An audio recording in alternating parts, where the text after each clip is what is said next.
Ini tadi Ya. sana mana? Gimana sih? Ya kebetulan kalau bahasa Sri Mulatnya nggak jauh, soalnya tahun 77 abang syuting Suci Sang Primadona tuh di Sri Mulat Surabaya. Jadi udah deket deh, udah tahu dah. Basuki lah gitu masih pada gepeng, almarhum masih pada. Nah jadi begitu dia main di Jakarta, ya bahasanya memang ya sekarang kan si Babe ini kan jadi tempat kos dia nih pada nih, tuan rumah kan. Oke gue bilang sama anak-anak, gue figuran nih, lu aja yang maju, gue di belakang. Ini katanya. Tadi sempat ada jokes lucuan komedi Betawi gitu ya, Be. Ingat gak sih? Kalau ada Karyo, ada Sidul, ada Mandra, nah itu hidup tuh. Nah makanya di Sri Mulat ini kan komplit nih. Ada Jawanya, ada Betawi, ada Sundanya, segala macam kan.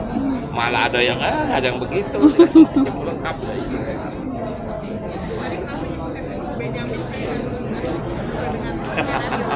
Enggak ada.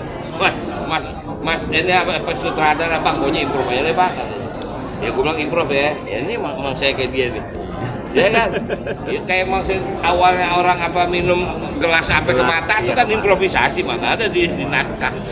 Dilatih untuk berimprovisasi. Mungkin Mas Ibu sendiri tadi kan sempat nyebut ada beberapa yang istri juga komen karena kebawa karakternya. Ini boleh diceritain memang karakter Tessy ini kebawa sampai ke rumah atau bagaimana sih? Tarsan. Maaf ya. Itu Iya, jadi memang pas selama proses kita reading pendalaman karakter itu kan ternyata pas saya sadari setelah film ini ya ada apa gradasi perubahan, entah itu cara jalan, entah itu apa namanya gaya bicara, gaya melempar tatapan kayak gitu. Nah itu dirasain sama istri saya. Ah kamu kok sombong banget, kok kamu beda gini. Aku juga baru tahu setelah memang film ini premier gitu. Jadi pas begitu saya baru sadar ternyata dulu saya sempat berubah, dan itu memang salah satu proses yang harus kita lewati ya, Be. Gue tahu berubahnya apa. Bini lo geli ngeliat lo. Karena kita memang ada beberapa tambahan make up untuk bisa mendekatkan dengan karakter asli.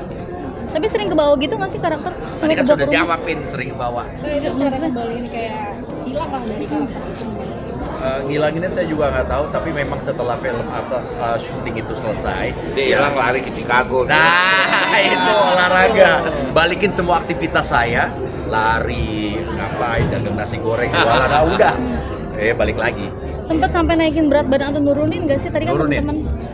Kalau saya nurunin, ada yang naikin, ada yang nurunin. Kalau saya bagian nurunin. Berapa kilo? Bumpol tuh naikin, kalau bumpol Morgan. Berapa kilo? Saya nurunin targetnya sih di berapa ya? Di 5 kiloan. Rambut juga berubah ya waktu itu? Iya, rambut berubah. Kan nggak mungkin Pak De Tarsan rambutnya gondrong ya. Itu mah Tarsan yang di sana. Mungkin kalau Kak Dimas sendiri kebawa juga nggak sih karakternya ke kehidupan sehari-hari? Kalau dari saya sih katanya iya ya, kata orang-orang terdekat saya yang menilainya gitu. Tapi memang setelah syuting Sri Mulat itu saya off sekitar 6 bulan. Jadi memang nggak mau dulu ngambil kerjaan karena ini capek banget buat saya pribadi. Tapi ternyata memang setelah sekitar sebulan setelah itu baru istri saya bilang, nah ini baru nih Dimas yang aku kenal gitu. Iya, sama. Kalau lu 6 bulan ya berarti ya? Erik lo 1 tahun lo. Karena ada callingan. Erik itu sih. Iya. Karena apalagi Ada kamera. Bapak saya itu di Solo itu ada taman hiburan rakyat. Itu tuh kalau udah habis maghrib tuh antri tuh. Antri banget untuk nonton Sri Mulat. Nah, bapak saya nemuin tuh Makanya ketika Erik ditunjuk sebagai Tesi, bapak saya tuh sujud syukur benar-benar. Makanya kalau udah ngomongin Tesi itu udah wah, emosinya tuh luar biasa. Makanya alhamdulillah. Untung juga ada Babe Rano Karno yang bisa dibilang saksi hidup, beliau saksi hidup. Jadi kita nanya-nanya selain ada Mas Tesi, ada Mbak Nunung, Beh, itu dulu gimana sih Sri Mulyani? Tapi lepas ini anak-anak luar biasa loh. Ya artinya ini kan mereka memainkan tokoh-tokoh yang ada. Itu nggak mudah loh. Yang paling mudah saya. Karena saya nggak memerankan siapa-siapa. Saya memerankan jadi Babe. Tapi kayak model mereka ada jadi Tarzan, jadi Tesi. Itu nggak mudah. Tapi waktu ya dari mulai reading saya udah rasain. Saya bilang, wah ini saya minta maaf ya, umur saya udah 63. Saya melihat keseriusan mereka. Nggak mudah masuk cun ke dalam era itu. Berkorban kan, ada yang kurus, ada yang rambut terpaksa dibotakin. Yang kesian yang jadi gepeng, siapa namanya? Bio gitu kan, udah ngomong kok kata, kok lebih gepeng dari gepeng lu. Nggak, artinya betul-betul saya ngerasain lah, artinya ya mungkin, memang bukan mungkin, memang aku lebih senior dari mereka dan aku tahu Sri Mulat itu seperti apa. Waktu reading aja udah, yang gila lagi waktu main. Makanya kita waktu main kita dibilang nih kayaknya panjang nih film nih. Iya benar. Ternyata berapa? Ternyata panjang. Panjang, 8 hari 8 malam. Baru kelar tuh setelah shotnya digabungin semua. Tapi jadi beban nggak sih? Mungkin ini kan nama-nama besar semua ya. Ketika memainkannya Pasti, mungkin. pasti beban pasti ada. Bahkan gimana caranya supaya kita itu bisa menjawab kepercayaan yang udah dikasih. Ya ini juga kesempatan buat kita untuk bisa nunjukin ya ternyata bisa loh gitu. Dan semua kalau kita jalanin prosesnya itu bukan sesuatu skill yang mustahil. Belajar bahasa Jawanya sendiri ya sebenarnya. Nah itu kalau belajar bahasa Jawa, saya kebetulan orang Betawi asli gitu. Saya tiba-tiba lidah saya untuk disuruh ngomong Jawa, medok, itu medoknya udah kayak medoknya kelebihan ternyata. Lu mau kemana? Gitu-gitu. Nggak apa, ternyata nggak semudah itu gitu loh.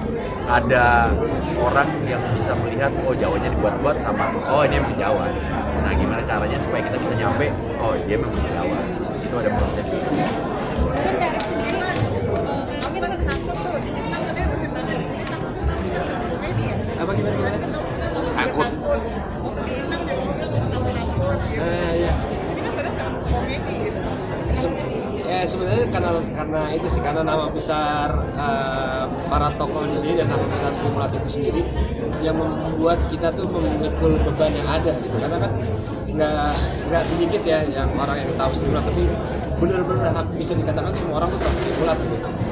Nama besar itu yang membuat kita jadi takut dan kita bisa nggak ya deliver karakternya, ceritanya itu sanggup nggak ya, sebenarnya lebih ke arah itu sih yang membuat kita jadi ini berat ternyata film ini ya, bukan film yang mudah nih, seperti itu. Oke, pasien selanjutnya. Tapi satu lagi saya mau nekanin doang, kita ini tidak apa ya, bukan mau meng-highlight ini adalah film biopik, tapi kita mau bilang ini adalah film komedi yang bisa dinikmatin sama semua orang, kelompok umur manapun bisa. Dan mudah-mudahan ini nggak cuma buat di Jawa tapi di seluruh Yang pasti Indonesia. tanggal berapa? Tanggal 23 November 2023. Nonton di bioskop. Oke, terima kasih. Pasien selanjutnya. Ini